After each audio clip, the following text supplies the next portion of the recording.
The good book says, seek and you will find. Not seek one time and stop.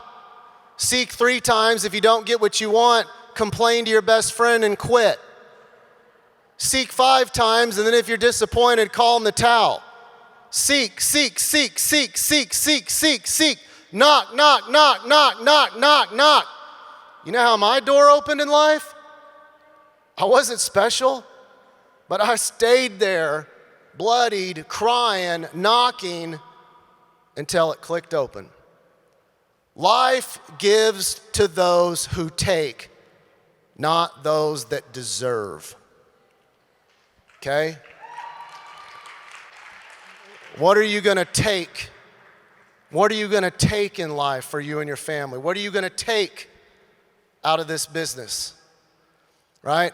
And there's a lot of good people in this world to give you the systems, right? Right? We just showed you the vehicle, Thrive60.com. That's the vehicle that can get you there. You heard an incredible speaker today. She was very good at explaining the roadmap, right? There's a lot of people in life that will give you the how. Here's the plan. Here's what to do. But I am telling you, as important as that is, and it is important, not discounting it.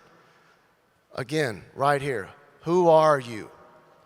Who are you at the end of the day?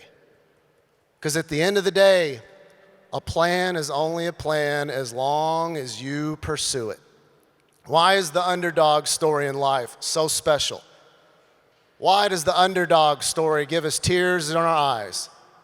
You ever thought about that one? Because it's because of the unwillingness to stop, the perseverance to be great. I don't even care if you achieve greatness. Yes, I do. I care if you achieve it in our company. But if it's not this company, go be great.